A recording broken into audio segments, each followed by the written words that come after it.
East Africa board, and members of our senior leadership team led by Frank Matsat, our Chief Executive Officer, and Alena Simwe, our Chief Technical Officer, and colleagues from TradeMark East Africa and other organizations who've joined. We are going to have an exciting 1 hour and 45 minutes of discussion. So I would want you to please be on board for the full 1 hour 45 minutes. But in terms of protocols, again, I request that if you can please mute your mics and as well put your video off unless we request you to put it on. Later on, when we have our panel discussion, we'll definitely request for our panelists to put on their videos. So at this point, let me invite our Chief Technical Officer, Ms. Alena Simwe, to provide some opening remarks from TradeMark. Allen, please come on board. Thank you, Nelson. Good morning, everyone. All protocol observed. I really want to welcome you to this continuous celebration of International Women's Day.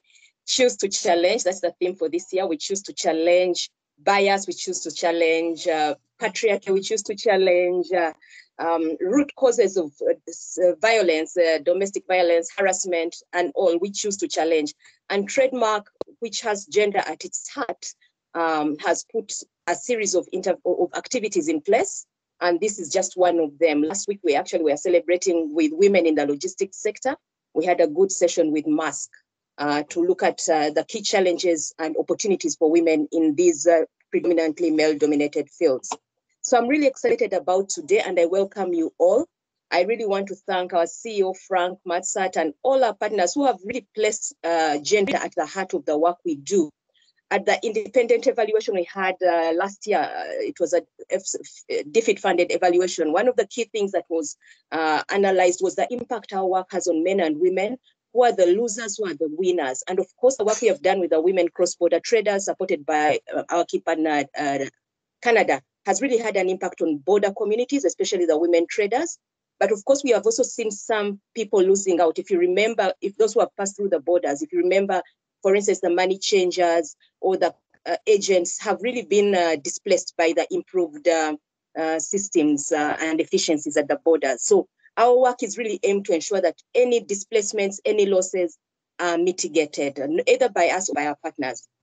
So today we are privileged and proud to launch our gender strategy, where we seek to consolidate the gains in the past.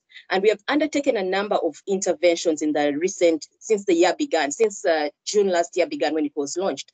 Wanjiku will talk more about the strategy, but we've come up with KPIs, performance indicators, to really ensure that we're on track to meet the targets we have proposed, both internally in terms of how many women are in senior management, how many women are across the level, do we have pay equity, but also externally with our partners and with all. And to help us achieve this, we have put in place tools and undertaking capacity building of our staff and partners, so that once we talk about gender, it's not something out there for a gender officer, it's all of us practicing and implementing gender every day.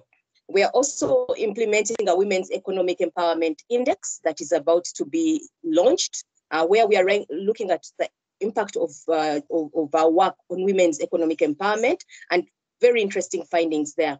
We're also taking a number of studies. For instance, we are undertaking a study on the impact of the work we do on key sectors like the coffee sector. We did support in Rwanda a number of organizations to acquire equipment for coffee sorting. Little did we know the impact it was going to have on, for instance, the women who are traditionally the sorters of coffee. So are they going to be displaced? How can we mitigate those losses?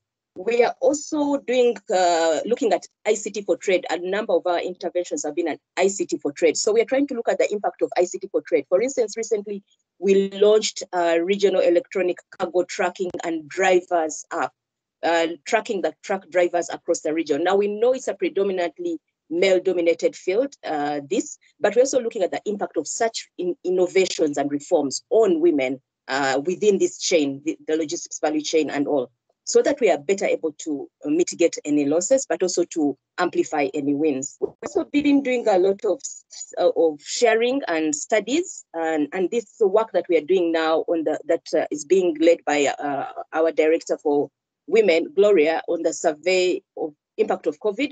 It's a fascinating study. I mean, we've worked with these women, they're our friends, they're our sisters, we've really seen them change their lives. And I mean the cross-border traders. We've seen their lives impacted massively and negatively by COVID.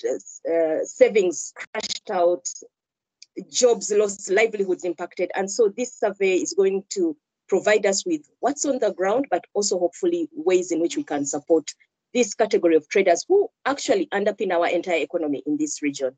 These women traders play and the informal traders play such a key role in our economy. And then finally, we're also looking at some policy work.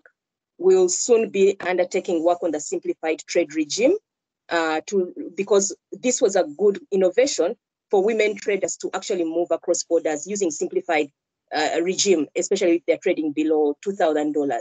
However, the impact of COVID has meant that borders are closed and these traders have been severely disadvantaged. Markets have also been closed until recently. So a lot is going on. We are really passionate and excited about our work on gender. And I want to thank the entire team, Wanjiku, Scholar, Velma, and Gloria, Pavin, all who have worked on the women and the gender aspects, plus our research team, of course, led by Anthony. And I would like also to thank our partners, IASI. I think you've done an amazing job working with the clusters at the borders, really seeing how we can amplify the collective power of these women in the various clusters they work in, be it fish trade, be it grain, and all the other trade. So thank you so much. And with that, I'll hand over to either Nelson or Frank to officially welcome you into the meeting. Thank you. Thank you. Thank you, Alan. And thank you for giving us that background on what our support has been, especially on this International Women's Day event. At this point, I want to invite Wanjiko Kimamo, our Director for Gender and Inclusion, to give us a brief intro on what the gender strategy is, after which we will invite Frank Matsat, our CEO. In terms of comments, please, if you have any comments, especially as we move along with the rest of the program, kindly put them in the chat and we'll be able to pick up some of these questions during our discussion. Thank you, and welcome, Wanjiko.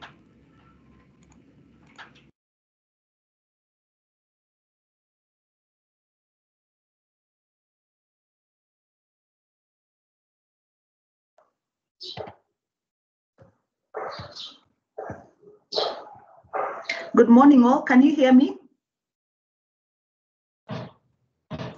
Yes, can hear you. Okay, thank you. Good morning, everybody. Happy International Women's Day and month. For us, through the month of March, we'll be doing various things to acknowledge and celebrate the role that women play in our lives, and particularly in the work that we do at TradeMark. I am delighted to take you through our Gender Strategy 2. It's taken us a while to get to the point where we got this approved. And we're so excited to share this with you this morning. And our strategy will be running from 2020 to 2024. And our tagline for this strategy is doing gender differently. And you will agree with me and see how we propose to do this. Developing this strategy, we built on lessons learned in Gender Strategy 1. And we're striving to resolve key barriers that are faced by both men and women, but paying particular attention to the barriers and challenges faced by women, some of which we have identified as being cultural and social norms and biases, participation of men and women in sectors and value chains. We find that, as Alain mentioned earlier, some sectors like the logistics and infrastructure sectors have very little participation of women, yet there's huge opportunity to have more women participating in this sector and for women to get economic benefit from their participation there. We are looking at barriers around policy and the business environment. We are looking to resolve education, gender-related education gaps, gaps related to access to finance and access to assets.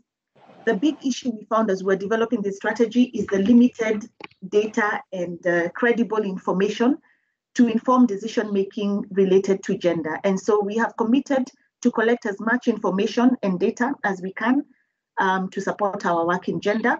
and not just what TradeMark does, but what our partners and other stakeholders out there are doing. And this is evidenced by the discussion we're going to have at the back of this session, where we'll be presenting some key findings from a survey that we have undertaken during this COVID period. And lastly is to acknowledge the challenge that COVID has presented, particularly to women, and we have incorporated that in our work going forward. In this strategy, we have developed what we call the TMEA gender framework, which is giving us a systematic way of incorporating gender in our work, where we will undertake a thorough gender analysis on all our programs. We anticipate that all our programs will go through a gender analysis, which is what we call the level 1. And here we will understand gender-specific opportunities, risks, analyze the unintended negative consequences from our interventions, and come up with mitigations. This is what we call minimum compliance, and we expect all our programs to go through this and at a minimum report gender disaggregated data in their reporting. From here, we will identify projects that have higher potential to incorporate gender, which we call level 2, and these are empowerment programs. Here, we will identify programs that have opportunities to build assets, capabilities and opportunities for women or men or marginalized groups, depending on what the interventions are. So there'll be a bit more happening here, some resources directed towards resolving these challenges, a thorough investigation of the outcome of our investments, so that we have a better understanding of how we are making a shift for women within that program. The next level is a targeted type of program, which we call transformational change. So as we implement our level 2 programs, we may identify very specific challenges and have an opportunity to resolve those very specific challenges. This is what will get us to targeted programming. A good example is the Women in Trade program, which is fully committed to resolving the challenges that women cross-border traders face, and that's what we call targeted programming. Now, all these level of programs are what we will be implementing to lead us to get to the results or the KPIs that we have come up with that I'll be sharing with you in a short while. Sorry. These are the pillars that we have put in the strategy that we believe will help us resolve the challenges I have identified above. And we are also guided by the SDG 5, which is gender equity. So the first pillar is improving knowledge, learning, and capacity building for women and men to participate in trade and access trade services, because one of the big gaps is information or ability to take up opportunities that are there within the trade sector. The second pillar is increased opportunity for women and men in trade.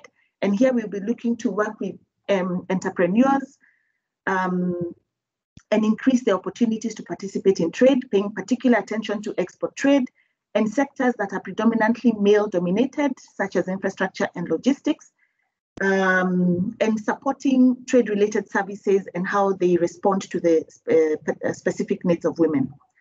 The third pillar will be transformed social norms and structures to promote gender-responsive business environment. And here we will partner with institutions, strengthen partner institutions to identify and address gender gaps. We will influence policy reforms so as to create a better environment for women participation in trade and address issues of harassment, exploitation, abuse that limit participation of particularly women in trade. We are looking to enhance prevention of gender-based violence on targeted women traders in our work. We are looking to provide support to respond to the pandemic that we are experiencing now through our Safe Trade Emergency Facility Cluster 7. And we anticipate that some of these interventions will continue for a little longer because the pandemic will be with us for a while. And we are committed to collect data and evidence to influence policy, influence investments, and influence how trade is done to be more inclusive and to have more equity in trade. And these are our headline program and corporate KPIs. Alain has talked to some of them around around the corporate area. But first, we're looking to look at to reach 200,000 women and 150 of this will come from our Women in Trade program and 50 from our mainstreamed work. We are committing to do 100% gender analysis of our programs. We are committing to influence or have 3 gender mainstreaming policy recommendations accepted in the countries where we work. We are committing to have a 30% reduction in incidences of violence and harassment for targeted women traders. And we are looking to have an 80% and above satisfaction with implementation of our ethics, diversity, and inclusion policies within our organization. We have broken down these KPIs into annual targets, and we are held accountable by our leadership, our board, and our council. I must say that gender has really been taken seriously across the entire organization. Immediate next steps and what can you expect as colleagues? We are finalizing the gender mainstreaming toolkit, and from there we will undertake capacity building for our staff and partners. We want to ensure that gender is in our DNA. It is understood by all and incorporated in everything that we do. From here, we will undertake a gender analysis on prioritized projects to identify gender mainstreaming opportunities.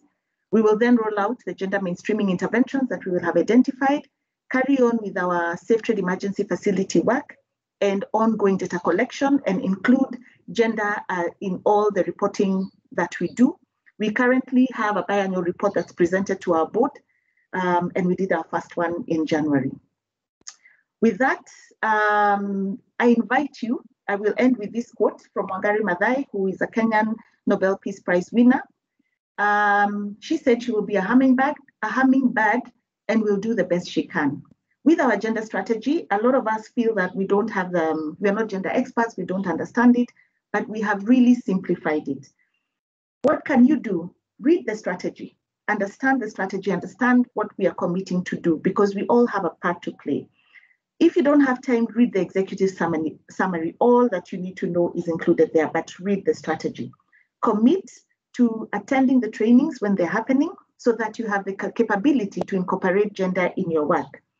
Be deliberate in your programming. As we undertake gender analysis, let this not be a tick box exercise, but one where you come with everything you've got, do the research that needs to be done so that we have a thorough gender analysis and can identify real opportunities that we can implement. And let's have this done as we design programs, as we implement, as we measure our results, and as we report back. And I just want to end by saying that not all solutions require big budgets. Some of the things just need us to change how we design the program, how we implement, how we engage our partners. So it can be done, and with the commitment that we all put into our work and to mainstream gender, I believe we will do gender differently and be successful in executing our strategy. I want to end by thanking everybody. The journey to having the strategy done has been a long journey. And I must say each and every department in the organization has been engaged and has contributed to this strategy. Country teams, regional technical teams, outcome 1A, outcome 1B, outcome 2, procurement, who we have in place a plan to review how many women are getting TMEA contracts. And that's a plan that came up from our engagement with procurement. Finance, HR, administration, the results team, research and impact have been instrumental in helping us come up with KPIs and determine how we measure. IT, we have incorporated gender components in TRIMs. Communications are always with us, have helped us proofread our strategy and package it as we have. The Women in Trade program is part and parcel of the gender strategy, and as you can see, contributing significantly to the results that we have, but have also been instrumental in driving the strategy. The gender unit. So before I move to the gender unit, I really want to acknowledge Gloria, who has contributed a wealth from her experience in crafting the strategy, the results framework, and in the execution plan. The gender unit, working with Scholar and Velma, we have had a long journey and are very delighted to be at this point. SLT, development of the strategy, started when we were in Knowledge and Impact, working with Jennifer, transition to programs, and Alain took over. and we've had an excellent working relationship and great leadership from both Jennifer and Alain in developing the strategy. Ken has also worked closely with us as we develop the corporate indicators as well as the HR team. I must mention David, who is a strong supporter and always, standing up for us and ensuring that our work is done. And lastly, Frank, who is passionate about gender, and I know it comes from his heart when he supports our work, and is always there to, support and give us the resources that we need to get our work done. The board, we have a gender champion who will continuously hold us accountable and support us as we do our work. And the council, who have challenged us, gotten us to the point where we have a strategy, regular reporting, and have provided us with abundance of resources through the gender experts in the different, from the different donor partners that we have. With that, thank you very much for your time this morning. Thank you for joining this session. And I'll end here and invite Frank to make some remarks, as well as officially launch our strategy so that we can all participate in implementing and achieving the results that we have put forth. Thank you very much. Over to you, Frank.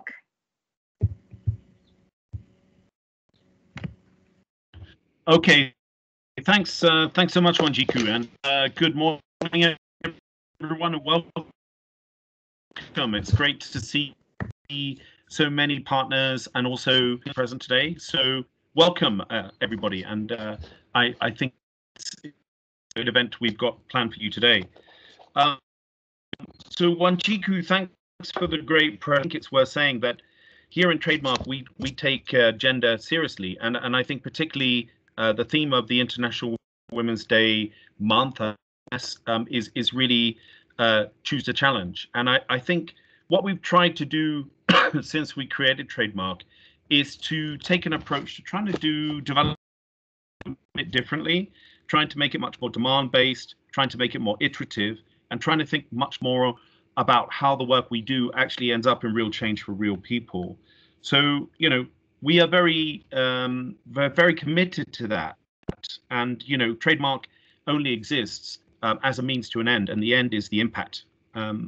So, trying to do development in a slightly different way, or doing development differently, we also tried, and I think the team have done a great job, well done, of doing gender differently. And I think it's worth just trying to break down what exactly that means. And I think, first of all, what we try to do with this strategy is to build on the strengths and the things that we learned. We had a long evaluation that showed where the gender work we did, particularly with cross-border traders, worked really well, some other areas where we could have improved. So we've tried to take those lessons into this amended strategy, which I'm really delighted to launch today with all of you, our partners, which is the way it should be. I mean, in the first phase of programming, we started off working on border posts. We learned the problems, particularly that women traders face at those borders. We learned about the harassment. We learned that a lot of those women were charged duties that they didn't have to pay. We started working in a way that was a bit iterative. We started working with micro-justice programs. We worked with YASI. I think we reached about 30,000 women. And I think we gradually gained more confidence in the first few years of TradeMark to do much more when it came particularly to the women traders. And I think what we've tried to do is really make that a mainstay of our offer at TradeMark. When we first started, it wasn't. And now it's one of the mainstays of our work. And I'm really glad we've done that in partnership with you by learning in an iterative way, by working at the borders, helping women traders have a better life, and linking them up with microfinance, empowering them, giving them support. And I think it's worked really well. We reached, as I said, about 30,000 women in our first phase. We're aiming to do a lot more in the second. So that was really a good example of how we tried to embed gender into the work with particularly women traders to increase economic opportunity. And we tried to do that also with all of you right across the region, thinking about different levels, working, for example, with the EAC, working with the Customs Union, the Common Market Protocol, and the Simplified Trading Regime. And I mean, that's really been trying to enable our women in East Africa to take advantage of the wider East African market. We've increased the footprint of our work now to the Horn of Africa, and that increases the opportunity for our women as well. So I think it's important that as a result of a lot of the interventions we've done, there's been much more representation and voice of women in key decision making, particularly at the borders, for example, through the joint border committees, so that women can address the issues that women are facing. And I think that's really important. I think one of the things that really makes me proud of the work we've managed to do is to really reduce harassment and exploitation, particularly of women at borders. I'm very proud to have taken Florence and a whole group of women entrepreneurs to the WTO in Geneva. We take this work very seriously, and we want your voice and these women's voices to be really heard. I think looking at the new strategy that we're in at the moment, our targets are now much more ambitious. We're aiming to impact 200,000 women across the region and make sure that there are proper structures and resources in place to really help women's participation in economic growth. We'll be thinking hard about all of the projects we do right across the portfolio, all the way from working at ports to borders to digitization of how gender and the poverty dynamics can be really integrated into our operations. What we want is the work that we do on trade, not just to benefit the few, but the many. And we want it to be widespread and inclusive. So as I think Wanjiku said, the introduction of this new gender framework or strategy 2 framework is really important, and it identifies good opportunities for us to mainstream gender throughout our portfolio. We'll aim to work with many of you and partner with many organizations. I know we have many of you on the line today, so thanks for joining. And these will be, the partners that we work with are both public and private and in civil society. And what we'll aim to do is really address some of the key root causes of discrimination and lack of inclusion, cultural biases, weak or inadequate laws and policies, gender-based violence, sexual exploitation, harassment and abuse, also low capacity and awareness and weak enforcement of laws. All of these issues are structural things that need to be challenged in terms of fostering change. So, I mean, we're also cognizant of some of the challenges that are thrown at our region. We have had political unrest, environmental shocks, floods and droughts. The COVID emergency has been a big dislocator, particularly for all women traders at the borders who've lost livelihoods. We responded quickly with the Safe Trade program, and I think it's making a difference, and it's also helping to resolve the income losses at some of the borders. So I think just to say, as an organization, aside of the programming, as an organization internally, we take the gender issues and inclusion issues very seriously.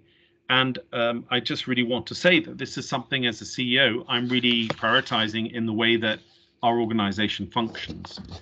We have some quite ambitious targets in terms of also women's representation throughout the organization. And we really think that it's important to make sure that diversity, equity and inclusion are fully mainstreamed across all of our policies and implementation. So as the CEO, I pledge to really guard this issue and make sure that we do really implement it. We're looking forward to really stepping up gender mainstreaming and gender focused work in our portfolio. So with that, I just wanted to say some of the key targets that we're aiming to achieve. I think Wanjiku presented them, but we aim to reach more than 200,000 women in the region by 2024. If you take that as a percent, with all the household members, because women invest more in the households than men, that's a lot of people. It's getting on for 800,000, up to 1 million people affected. We'll also be supporting women-owned micro, small and medium enterprises. I think that's really important.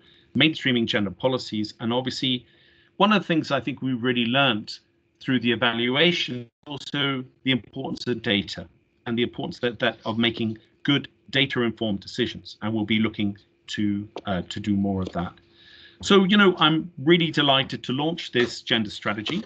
I'm not sure, Nelson, whether you're going to do some pizzazz with that, but, thanks so much to the team that have really worked hard on this. It's been a collective effort, but I'd particularly like to recognize Alain, Wenjiku, Gloria, Scholar, Velma, and the team. I think it's been a great team effort, and we're looking forward now to turning what is some words on a piece of paper or on a digital format into life and into implementation. So with that, thanks so much. I think that's kind of what I wanted to say, just how important this is.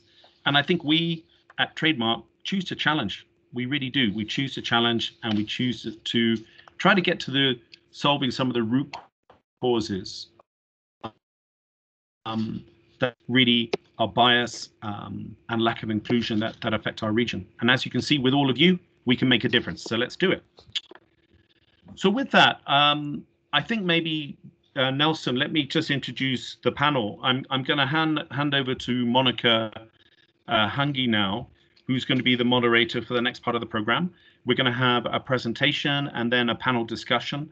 Thanks to all of our distinguished panel. Let me just introduce them. We have Dr. Kevit Desai, who's the PS at the Ministry of East African Community and Regional Integration in Kenya.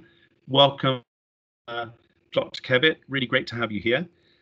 We also have Ms. Grace Agong Choda, who's the acting PS in the Ministry of Trade, Industry and Cooperatives in Uganda. So good morning, Grace, and welcome. An old friend of mine I'm very honored to introduce, Helen Oriaro. Helen, I've known for many, many years. Lovely to have you on the panel today. Helen is the Senior Development Officer at the Global Affairs Canada here in Nairobi, at the regional mission here. So good morning, Helen, and welcome. Also, I'd like to introduce Jovita Mlay, who's a women cross-border trader that's operating across some of the borders in Tanzania. And finally, the Honourable Sheila Kawamara, who's the head of IASI, a great partner of TradeMark, and we're looking forward to hearing the presentation and the panel discussion. But just let me say, as the CEO, thanks so much for joining today. We look forward to an active discussion, and I think we're keen to take questions in the chat so that we can then also pose those to the panel members. But let me hand it over to Monica, and thanks again, everybody, and happy International Women's Day week and month. Thank you. Thank you, Frank.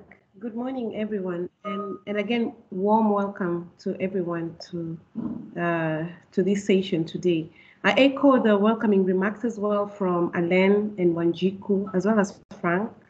And now I would like to introduce you to Honorable Kawamara Sheila, who is also the IASI Executive Director, who is going to do the presentation of the report that we are going to discuss today.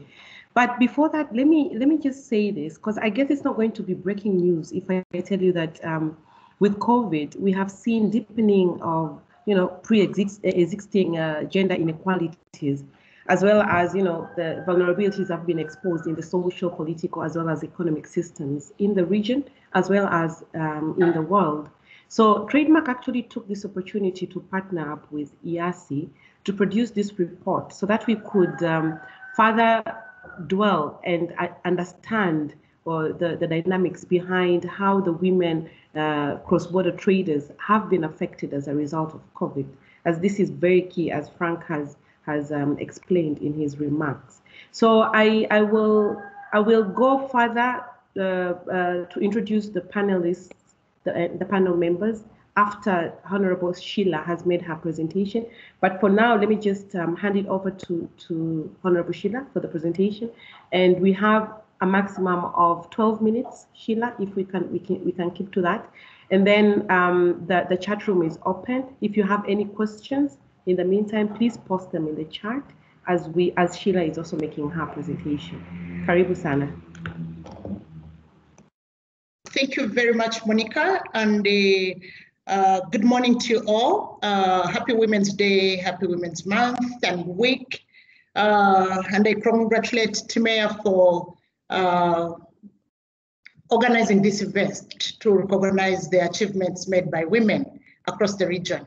First of all, I would like to thank very much, as I share my screen, to thank TMEA for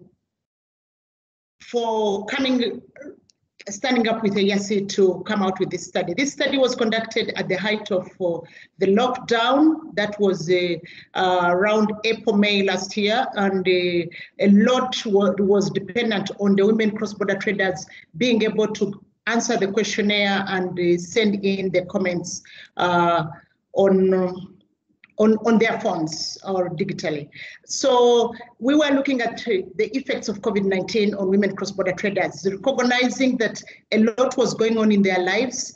Many of them had lost their property. Many of them were scared of the loans. They didn't know how long the lockdown was going to be. Borders were closed and all that stuff. So we decided, we had discussions with our partner, TMEA, and together with Gloria and Pavin, we were able to work around getting information and having it documented. I would like to express our sincere appreciations to Dr. Lanoy Malloy from the University of Nairobi, who managed to make sense of the data we had collected on the questionnaire, and she was able to put together the study that we have. Looking at COVID, of course, we all know where it started from, and the declaration of WHO of COVID-19 as a global pandemic. Definitely cases were announced in March 2020. Before that, we thought COVID-19 was very far from us, and immediately the governments imposed restrictions. Those restrictions were not, I think, we can say the environment we were in at the time was unprecedented. It had never happened anywhere in the world where the world could close down. So definitely NTBs escalated, and a number of women cross-border traders, their businesses and their livelihoods were largely impacted. So in East Africa, of course, landlocked countries such as Burundi, Rwanda, Uganda, they sustained heavy blows to their economies. Much of the economies of these countries is dependent also largely on the informal trade or small-scale trade. So the closure of international borders brought to a halt the small-scale cross-border trade operations, and this largely affected also border communities. It impacted more intensely, women were impacted more intensely than men, because of course, as women, we carry along to our businesses, we carry along our gender responsibilities, our care responsibilities, and we are largely employed in the very uncertain informal sector and trade. So in East Africa, when we look at cross-border trade, it supports almost 43% of total populations in Burundi, Kenya, Rwanda, all the 6 countries of the EAC. And it constitutes a vital source of employment and livelihood for low income and low skilled women at the border districts. So we have about between 60 to 70% of informal cross-border trade is conducted by women, and this is their only source of income for the majority of women cross-border traders. So they largely deal in perishable goods, low-value goods, mainly agricultural products, and work with minimal capital. When we look at their situation, I wanted to give this background so that we are able to flow with the study what we find. They majorly trade to meet their family obligations. And also because they have no alternative, they are unemployed, and they desire for economic independence. It's not like this is a get-rich mission. Although as a YESI, we are trying to change their perspective and make them understand that they can trade and become rich and at the same time meet their gender obligations. Compared to men, they face peculiar circumstances such as the patriarchal attitudes that are still highly informed by culture, by religion, by everything around us. It defines who a woman is. And they definitely face a lot of health risks, not only COVID-19, but they are also at risk of exposure of all the other pandemics, Ebola, you name it, HIV/AIDS, due to the overcrowding in markets and the accommodation they live in. These are low-income people, so even the markets in which they deal, if you go to some of the markets in Lego, which is frequently flooding, you go to any of the markets where the women cross-border traders work, the conditions are pathetic. Some, we appreciate TMEA and the other partners that have tried to improve the conditions of the markets across the borders. And we are excited about the East African community, the TMEA markets. And we wish this could go on across the borders because the women are the majority in those markets. So they have less startup capital and tend to sell lower priced goods. I mentioned that. And they have their heavy burden of childcare. So our objective of the study was really to look at the effect of COVID-19 on the economic and social lives of women cross-border traders and also highlight their plight in cross-border trade as a result of the measures that were being placed to curb the pandemic. It was to curb the pandemic, but it was like a death sentence on the women cross-border traders. We also wanted to identify the policy gaps and inform advocacy and policy decisions on the emerging issues, on the emerging NTBs, the non-tariff barriers that are on increase, and the YASI has documented that also. We have a publication on NTBs that emerged as a result of the measures that were placed as a result of COVID-19. So we had a number of respondents. Of course, given that we had more control in the Ugandan space.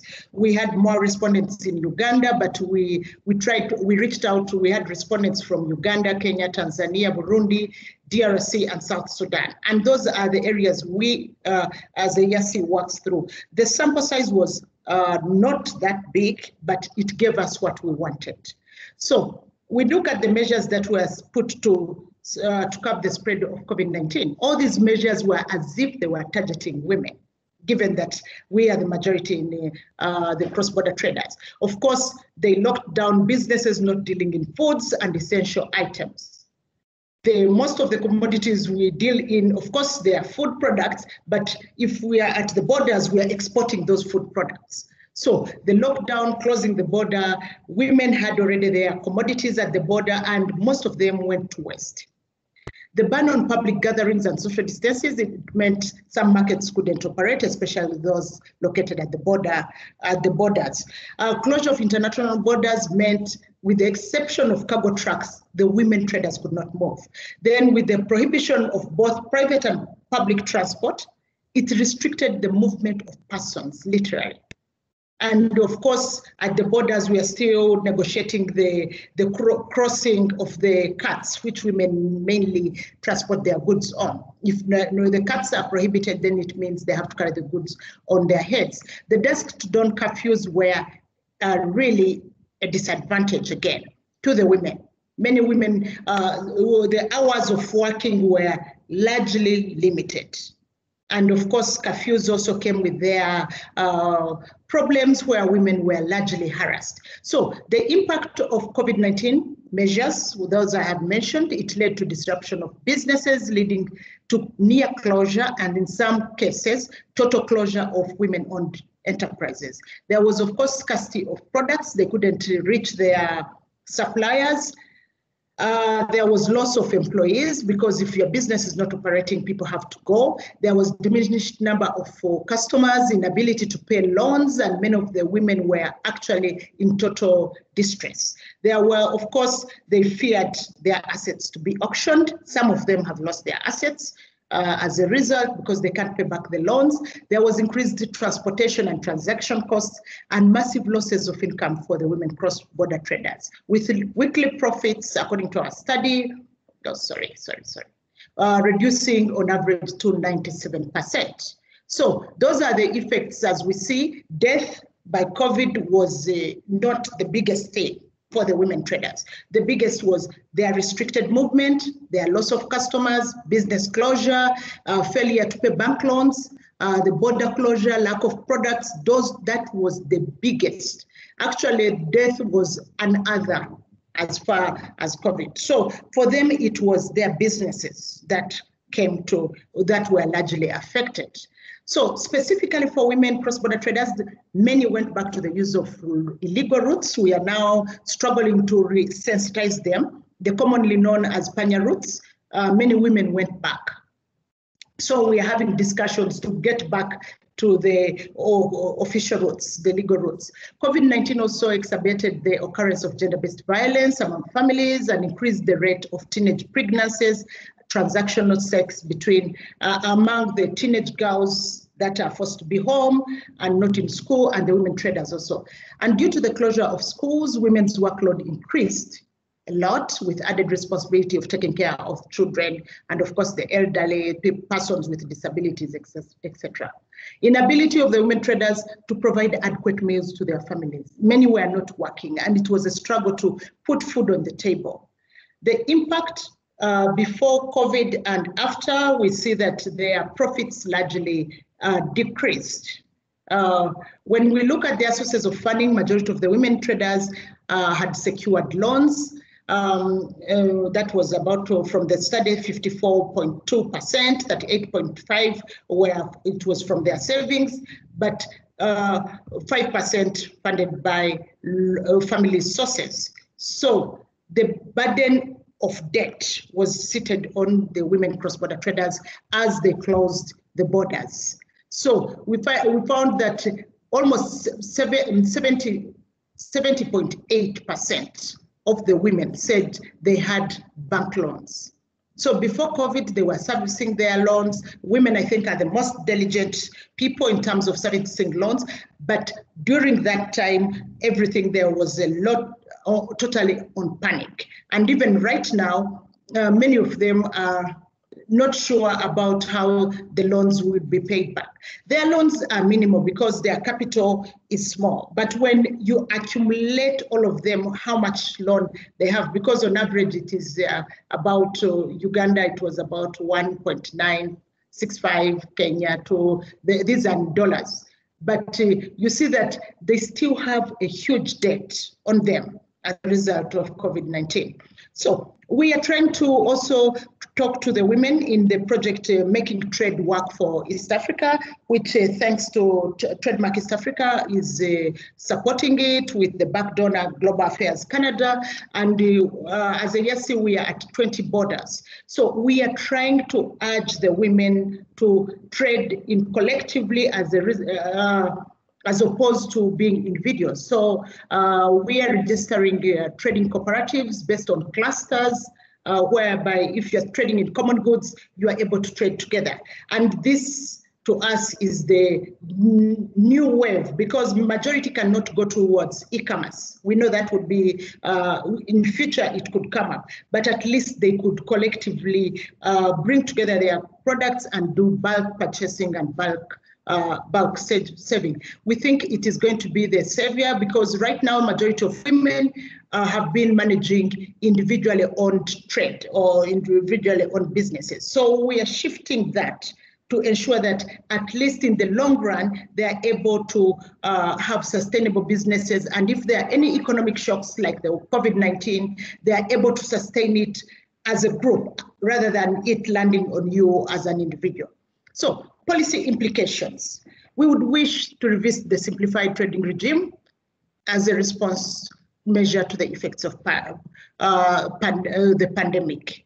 And we hope that we need to look at what is really happening, because we know the contribution of the cross-border traders on the economy and their contribution to our development as a region. We would also wish to see ease of customs policy restriction measures on movement of persons and goods across the border, because I think it is not safe at all for women to go back to the illegal routes, where many of them tell their stories of what happens in those illegal routes. And even now, when under COVID-19, the restrictions, women were able to cross, because many of them would say, I would rather die than see my children starve. So they just went back to the illegal routes. So I think now we need governments need to ease the policy restriction measures at customs so that the women can continue to move confidently through customs. We would also wish to see an application of the gender lens on the design of fiscal stimulus packages. This came out in the study as one of the, what we would say is a recommendation, but this has also policy implications. We want a bailout for the small business traders and also general social assistance programs to be developed. And this was an appeal from the women traders, and I think our governments can do something about it. We would also want to ensure women's equal representation in decision-making at the decision at all levels.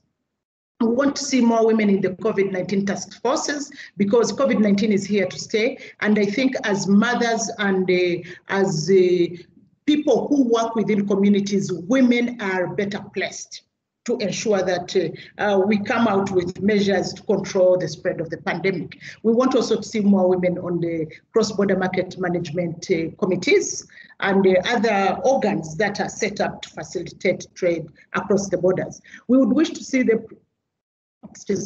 prioritization of the provision of protective services for gender-based violence, and also information to on COVID-19 and other pandemics to be continuously provided to the women cross-border traders. Where we are working, I think in cases of the Uganda borders where I have been, people are not putting on masks, they are not sanitizing. I think they kind of said that is something that is so far-fetched. But I think we need to continuously provide that information.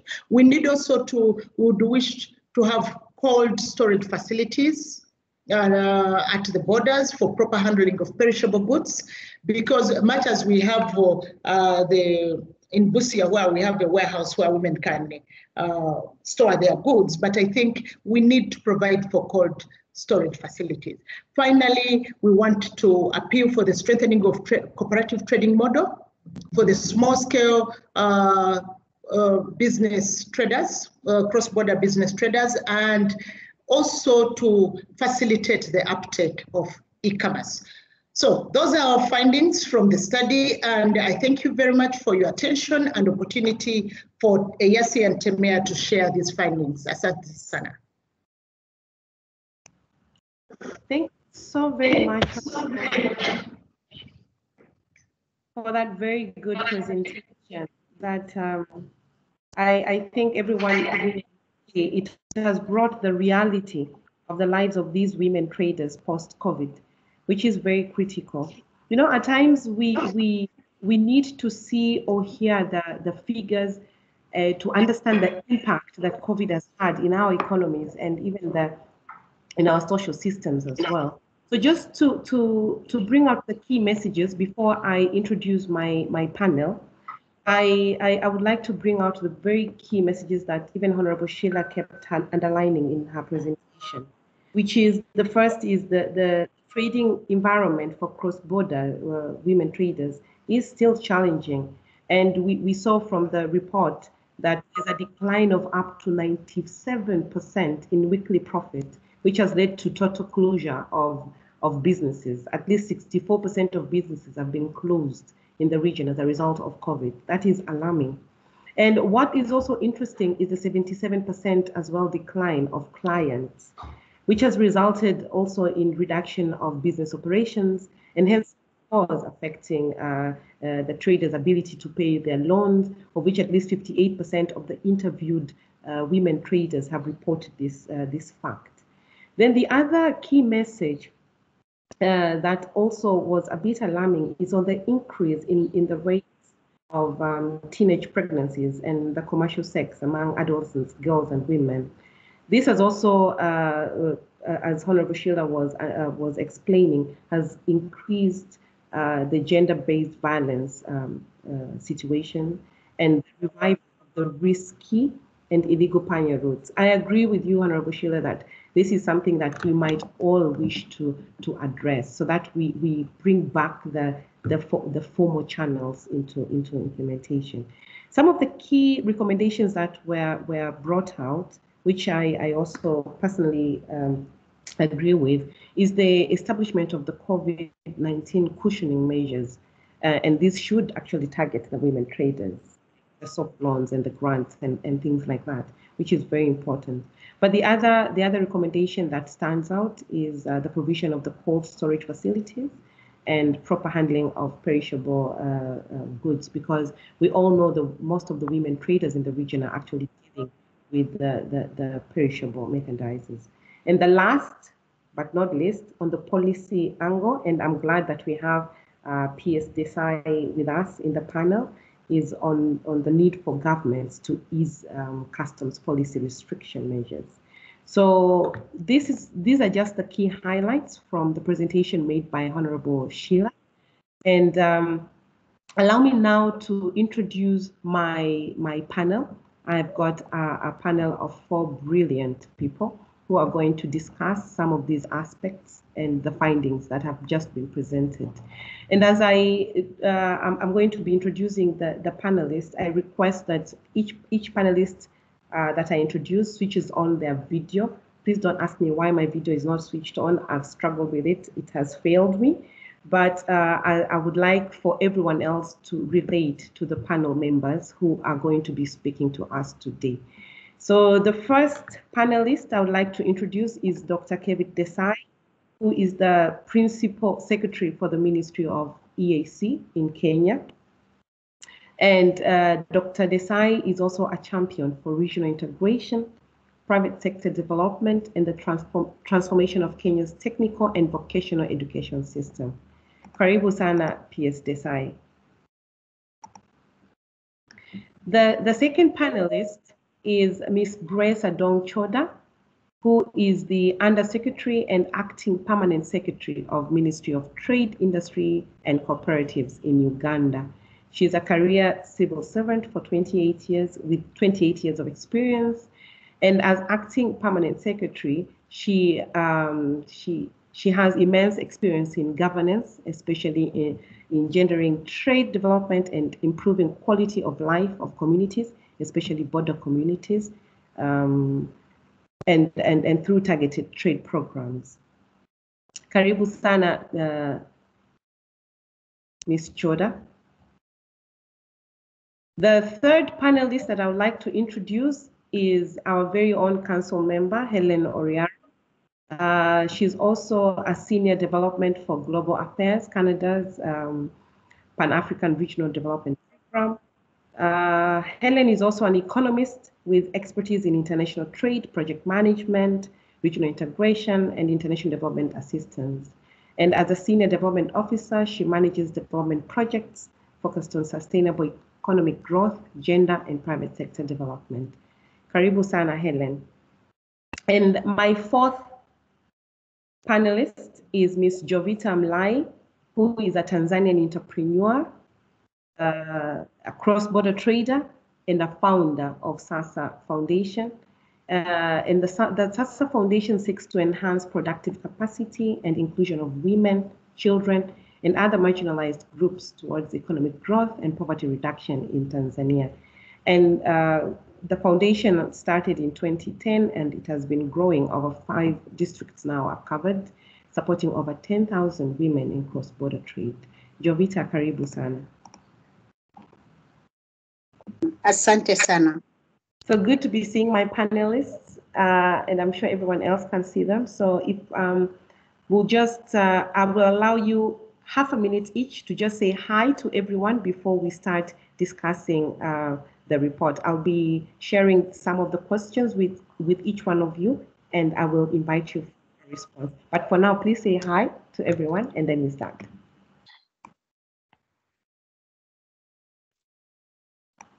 We could start with you. I can see Helen. Good morning, everyone. Pleasure to be here. Happy International Women's Day, week and month. Thank you. Karibu. PS Desai. Thank you very much, and good morning, everyone. Unfortunately, I won't be able to spend the whole time on this this platform, but I do have a colleague who will represent me, Dr. Yala, who's the head of the Integration Secretariat. But just 1 or 2 words that I'd like to say, that indeed this is a very important issue that government holds very closely to finding ways in which we not only promote the necessary protection, but really go on to promoting the necessary innovation by way of transformational gender programming. And throughout our visits to many of the cross-border points, while there is a general consensus with respect to all the challenges we face within, by way of COVID-19, the loss of life and the livelihood and the repercussions that has done with respect to gender-based violence, there's also an emerging opportunity by way of the very fact that, you know, we need to put forward as far as the incredible nature and capacity of women in business. And I think that this really needs brought out very strongly, because after all, you know, we're sitting on a huge opportunity by way of the business acumen that women possess and the fact that they lead the entire cross-border trade movement by way of their ability to promote leadership amongst themselves, take ideas to fruition of commerce, service, and industry, and their ability to trade efficiently and also keep improving and learning. And so I think that indeed this is such an incredible resource in a very difficult time, and one can't underestimate its potential by way of promoting the magnificence of integration within the EAC, the promotion of our social, economic, and environmental solutions. But at the heart, you know, this very unique characteristic that women possess, and that ability to have a business acumen, the ability to trade. And I think that the potential it has to be amplified over 100 times into something that is transformational. And I think that we need to look at it from this perspective, and therefore collectively as stakeholders, you know, the public sector, the private sector, the civil society, look into issues in a systematic basis by way of policy, legislation, regulation, and standards, but at the same time provide the innovative infrastructures like cross-border markets and coordination capacities and the promotion of and the ability for women to innovate further.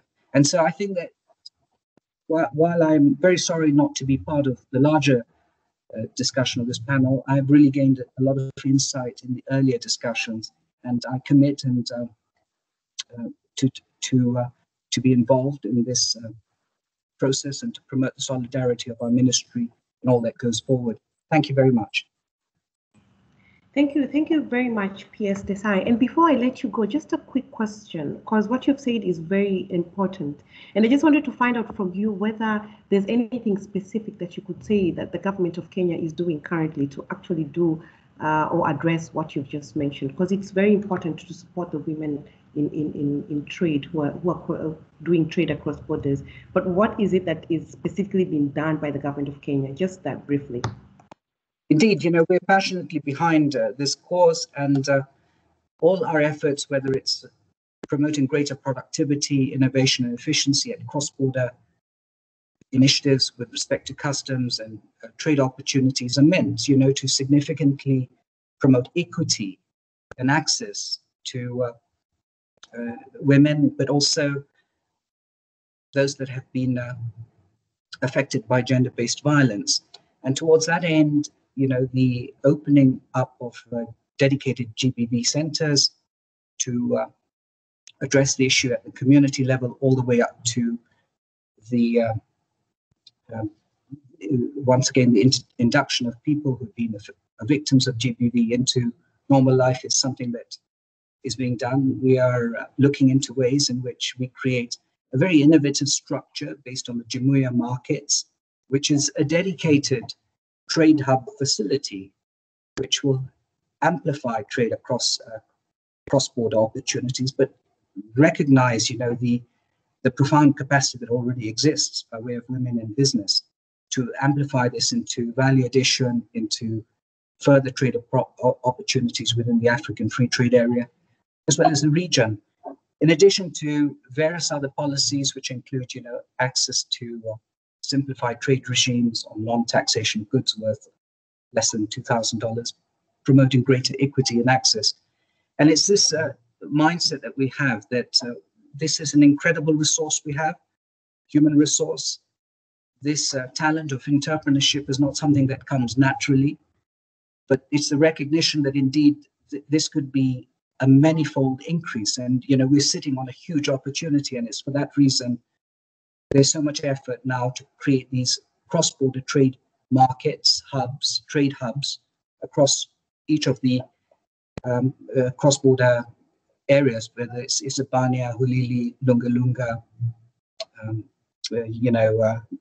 the Busia, as well as Malaba. These are the ones that we now start on, but then subsequently create a network of systems to put a powerful platform behind women traders who can then amplify their trade opportunities. So these are some of the areas, but indeed, you know, some of the key aspects that we're discussing, you know, are closely committed and complemented by our relationship with development partners, and they include TradeMark East Africa, GIZ, and various other organizations and NGOs and community leaderships, systems, and so on, where we work in partnership in order to synergize and develop that ecosystem, which consists of policy, legislation, regulation, the ability to bring multiple ministries together as a multi-stakeholder initiative to look into all aspects, whether it's security, policing, health, or trade issues, and to bring that synergy of ministry in order to build further capacity onto this very original and proficient capacity that women have. Thank you. Thank you so much. That is very important, and it amplifies even some of the work that TradeMark is already doing, such as the cross-border markets and the work that we're doing across borders. So I will just move to my next panelist as we allow PS Desai to take on the other assignments. Honorable Choda, if I just may welcome you to say hi first, and I think I'll just dive straight into the question and allow you to start sharing your thoughts after you have greeted everyone. Karibu. Asante. I hope everyone can hear me. Good morning, everyone. Good morning. Happy Women's Day to all the members who are here with us today. Just like the previous speaker did mention, the impact of COVID-19 on women traders is problematic, but at the same time, it also presents an opportunity. And I say so because in Uganda, we have the legal framework in the Constitution of the Republic of Uganda, which is meant to engender development. It clearly spells out affirmative action for women in the process of developing laws and regulations, but it also does point out the roles of women in development and leadership. And some of these aspects have come out very clearly as recommendations in the report that was presented to us. I think it presents to us an opportunity to look at the policy frameworks that we have and see how we can continue to engender development in our laws, in our regulations, and even in our own practices, because sometimes some of these remain in the books and in real practice, we are not walking the talk. As noted generally, a lot of the COVID-19 impacted on women traders, specifically at the borders, because the control measures for the pandemic made us close borders, and the effect on the cross-border trade was grossly experienced by the women. According to data that we have from Bank of Uganda, between January and March, the collections were $35.5 million just from cross-border trade. But when you look at the time when WHO declared the global pandemic and we went into lockdowns, it drastically dropped down to $0.92 million. From that period up to August, it was now between 18.7. It started going up again from September when the easing of the lockdown began to happen. I would like to associate with most of the findings within that report, that the effect was gross on the women. And arising from this report, we should be able to come up with measures that can be able to bring back the women on board, not to the level that they were before the pandemic, but I think we can now take them to greater heights. I thank you. Thanks, Honorable Choda. And I just wanted to jump in a minute. If you could just help us to explain this in a minute, because now we have to manage time. We have more or less gone over time a bit. Empowerment for these women traders now becomes very, very crucial at this juncture. And in order for us to do that, we would like to learn from your side as well. With the ongoing responses to COVID, you could even use the example of Uganda. What has the government done to ensure that there is fair representation of women in the response, as well as planning and even decision making to this concern for the cross-border trade? Because I think that is very key, following up on what you've just explained. If you could just please tell us that in like a minute. Thanks.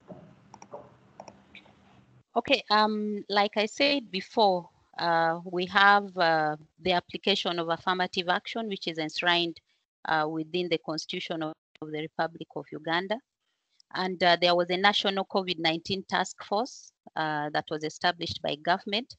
I cannot straight away say that we applied the 1/3 therein, but there were quite a number of women who were on that task force, including the presidential advisor on health and emergencies. We also had my own honorable minister for trade, industry and cooperatives on that task force, and she was chairing the transport committee. I myself was also on that committee together with my commissioner for internal trade. We continued to work with TMEA as our partners, and I would like to thank them for partnering with us and continuing to work on issues of cross-border traders. We already have cross-border traders associations, which comprises women cross-border traders, and we continued to strengthen the simplified trade regime by entrepreneur training programs for improved branding and packaging. We intensified capacity building programs during this time and continued to provide information as well as export market requirements and sensitization on the rights of cross-border traders, especially the women. Some of the issues that were highlighted, you recall, is sexual harassment and a lot of other things which would happen while the women are crossing the borders. We've also worked with our partners, including TMEA, to develop and implement a safe trade facility. The Safe Trade Facility aims at supporting continued cross-border trade, especially for women, to enable them to adhere to the standard operating procedures. We've worked on developing trade protocols to guide movement and adoption of common procedures for quick clearance of goods across borders, provision of protective gear equipment, among others, for women cross-border traders and other border agencies, because you cannot protect only the persons who are crossing, you need to protect those who are carrying on their duties, checking them as well. And then, of course, there is also supporting development of e-commerce platforms, because that is the new normal, and strengthening the capacities of the women traders to be able to engage in electronic trading as a new normal. We have embarked on negotiating for a revolving fund facility, and these discussions are still ongoing. However, we have a presidential initiative on wealth and job creation, and among the categories who are eligible for this EMIOGA are women entrepreneurs. And through the Department of Cooperative Development within the Ministry of Trade, we are now sensitizing women groups, including those at the borders, those who are engaging in trade at the borders, to benefit from this initiative. The criteria is quite simple, and we are looking forward to the cross-border traders who are women in joining this. We are also encouraging them to come together in cooperatives, especially where they are trading in like goods, so that they can benefit from this initiative. There are other discussions that are ongoing for space for women cross-border traders associations within one-stop border posts, where we propose that the offices will be equipped with computers and so on to enable the women trade on internet and to enable e-commerce, as well as the establishment of export and logistics hubs, among others. Thank you. Thank you so much. That's very detailed. Thank you. As I go to my next panelist, I would request that we try and multitask a bit as we're having this session so that we make the best of the time. There are a few questions which have been posted in the chat. I'm seeing both questions are to Honorable Sheila. So if Honorable Sheila could as well get into the chat, just start responding to the questions so that we are able to multitask as we're having the session. Asante. So I will go next to my next panelist, Miss Jovita Mlai. So I will just ask my question directly to you first, and then you will say hi and then get right into the question. As an experienced entrepreneur, this pandemic, for sure, it has negatively impacted the communities that are heavily dependent on informal cross-border trade, and especially women. So we wanted to find out, and it will be good for the members to learn from you, what you think the EAC government can and particularly should do to revive the cross-border trade in the region. And as a woman trader, if you would also like to share what you have done to rebuild your business following the pandemic. And this also builds from some of the statistics that have been shared by Honorable Sheila. Karibu sana, Jovita. Asante sana. Asante. What should the government of EAC do, or the governments to do? But I look at, sorry. I'm Jovita Mlai. I wish you happy Women's Day, all of you, everyone in this meeting. I'm very happy, by the way, to be in this meeting. First of all, to learn, but also to share my experience in terms of doing business. What I see as a role of the governments in the EAC, one, I would really wish to see the governments unifying the initiatives that are put in place. Because when you have different initiatives from different angles, from different governments, then it becomes very hard for the people on the ground to interact. It constrains the movement of people, but also the way to do business has made it very, very difficult. Let me share this. On the side of Tanzania, the government, we have kind of looking at COVID-19 as something that is just very minor issue. But when it comes to the effect, the women cross-borders are very much affected, because you may see it when you go to Namanga. It is kind of deserted. No transaction, no interactions. The few guests that come, the women who sit aside waiting for the travelers, they want to fight, like to get this one person to buy their products in a very aggressive manner. But again, what I see on the side of Tanzania is that the little that we achieved in terms of unifying the women cross borders to come together to kind of mobilize collective voices to address the NTBs or to raise their voices, it has kind of gradually scrambled. It is scrambling, I may say so, or it has already scrambled, because the loan issue that Leila said, and we know the informal sector, the women that are doing the informal trade, the loaning system is through their groups, is through the membership of the groups. So if many fail to pay, then it becomes something in the group that members cannot sit in a harmonious way. So it has really affected the effort that we were building on to have women come together and raise their voice. So we look at it and say, okay, despite of everything that is being done, the stimulus packages, while the women have lost powers to bargain, the stimulus packages came as just to address the issues for the traders, not the informal traders.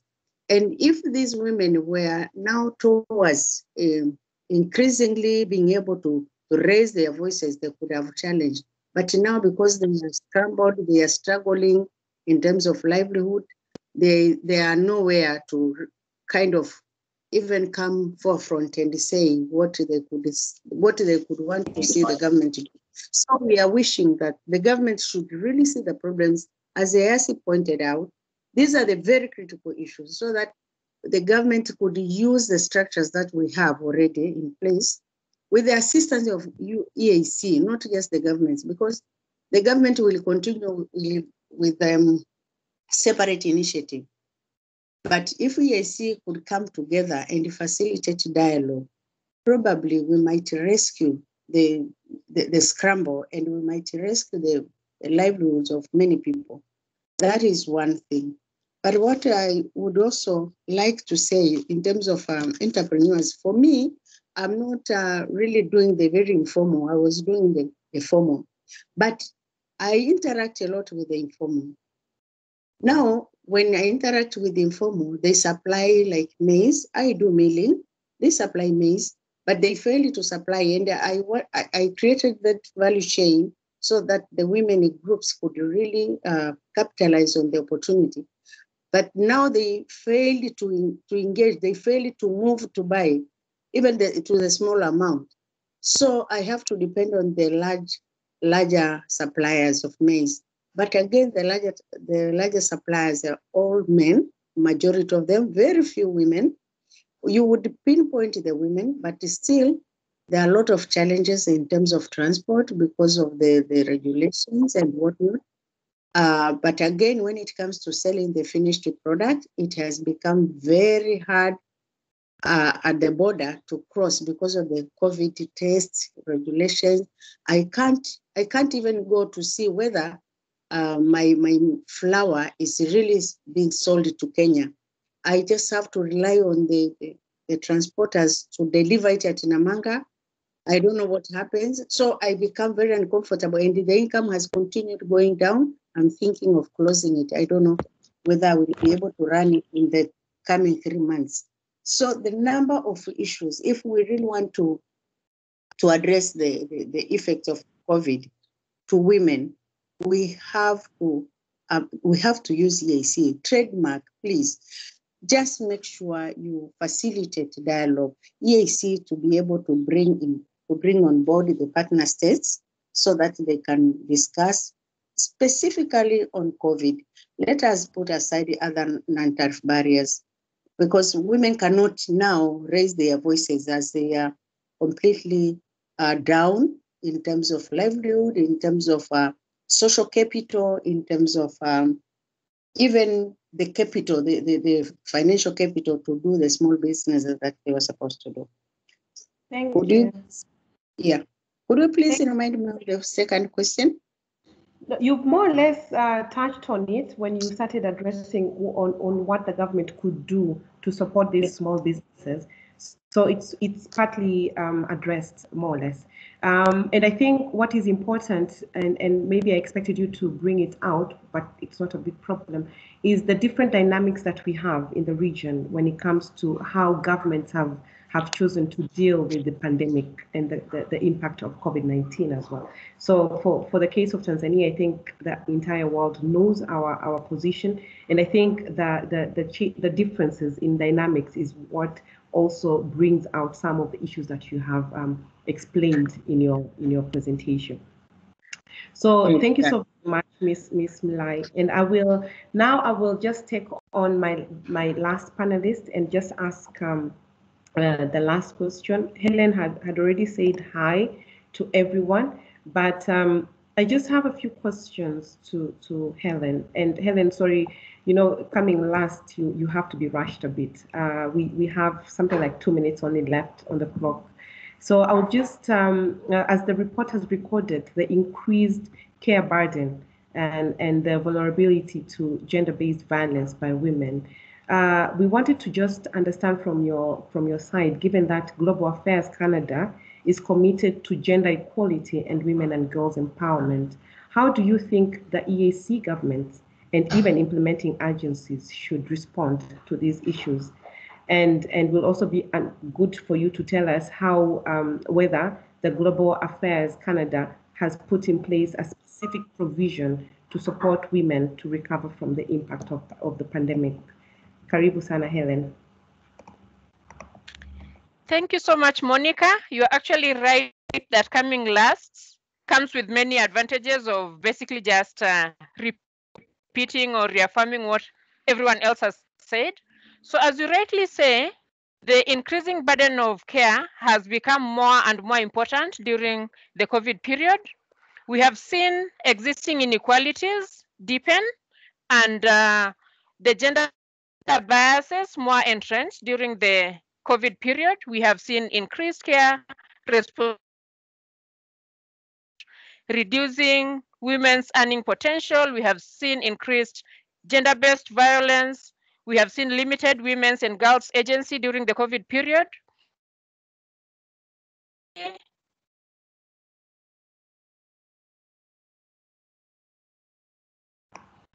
Helen, I think your connection is not very good.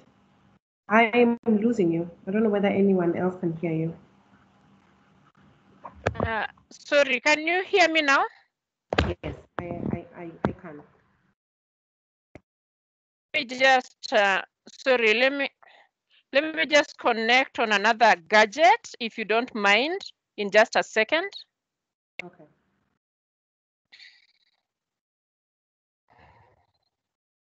So while Helen is reconnecting, I would still urge you to, if you have any question to any of the panelists or just a general question, please post it in the chat, and we'll get to the questions if time allows, or we can ask the panelists and the persons who have been asked the questions to provide the responses, and we'll share with you.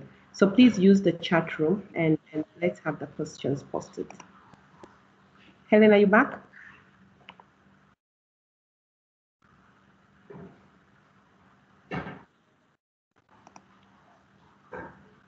Just checking again. Helen, are you back?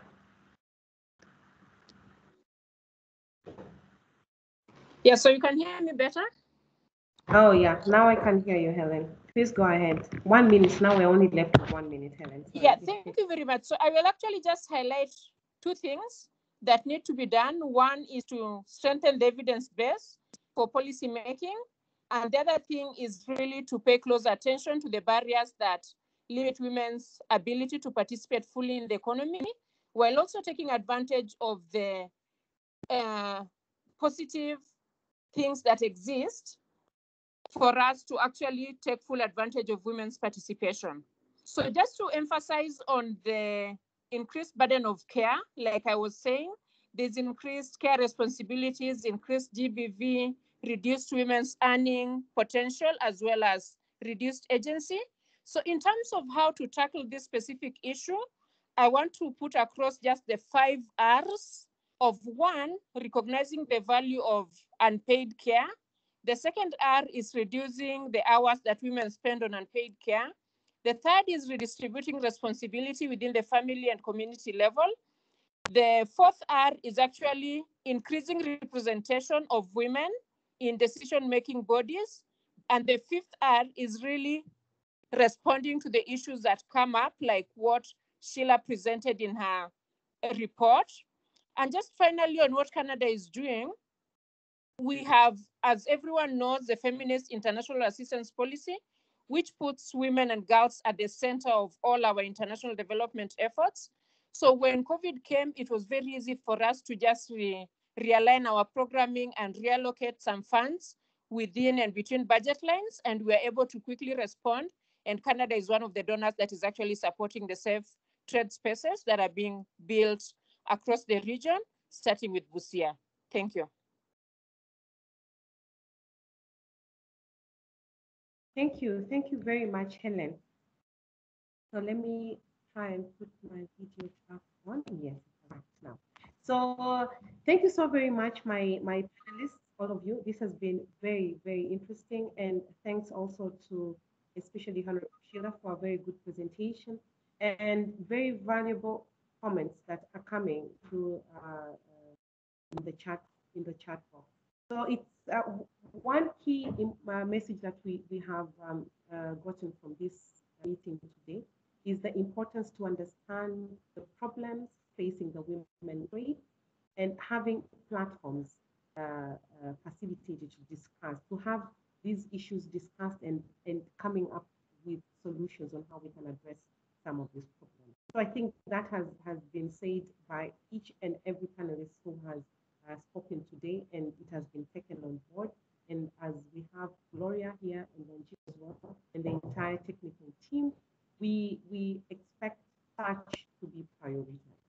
So I will pass back to Nelson for the last bit of the program and conclusion. But allow me, on behalf of TradeMark, to thank you so much, my panelists, Helen, Jovita, Honorable Choda, and I know PSI has left, but thanks to him as well. Thank you so much.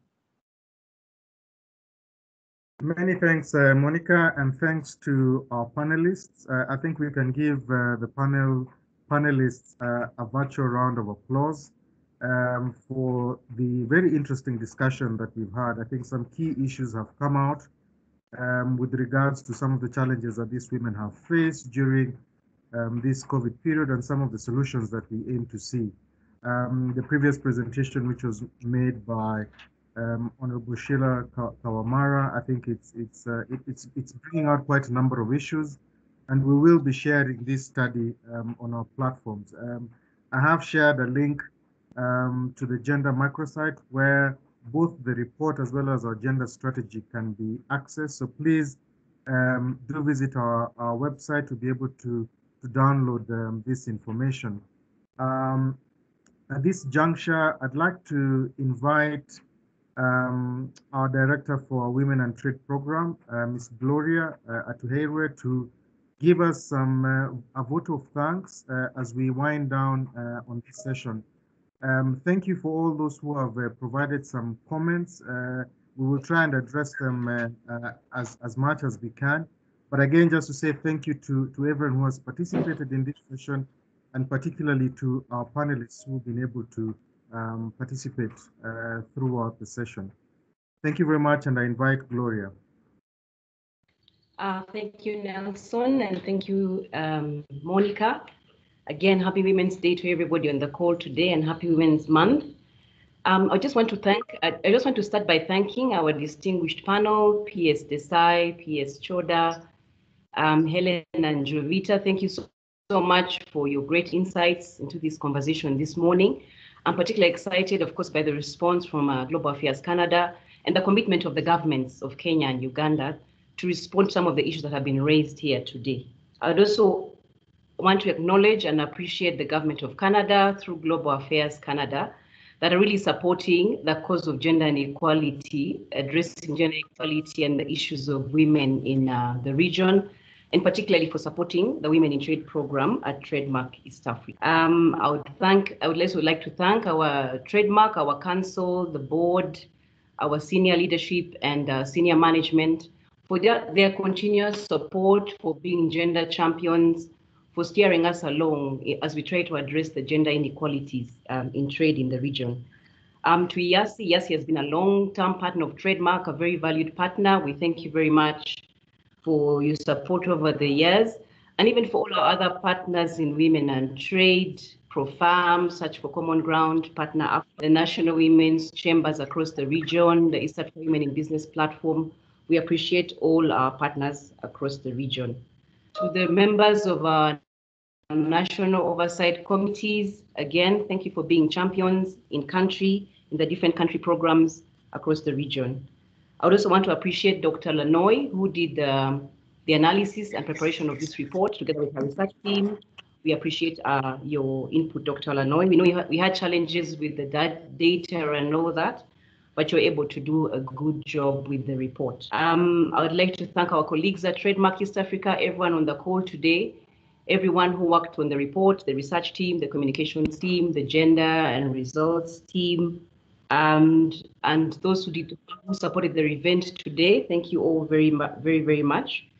And last but not least, I would definitely want to thank the women cross-border traders, the women SMEs, entrepreneurs. We really celebrate you today for your contribution, your enormous contribution, not just to our economies, but even to our families and our communities. And so we really appreciate you today. I think PS Desai spoke to this and just acknowledge them, the immense contribution that you make in our lives. And as I conclude, I just want to share a bit of what is TradeMark doing. So we've learned a lot, we've discussed a lot this morning. What are we doing about it? So I just want to share 2 or 3 highlights of what we do as a program. One is about just rebuilding businesses back. And we're doing this a lot through the cooperative model. I think I saw Dorothy touch on that in the chat, and even my colleague JB and Jovita also spoke about this. So we work a lot with the power, the power in the collective, bringing women together to work together, to access markets together, to access credit together, to access resources and other services that will help them to access markets and grow their value. So that's a core of what we're doing. Of course, provision of information will remain a big part of what we do. Helen touched on the need of information.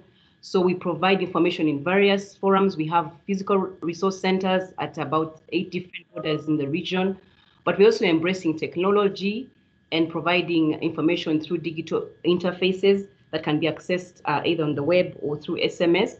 So whether a woman has a smartphone or she has a basic feature phone, she can still access information that would help her and empower her in the course of her trade.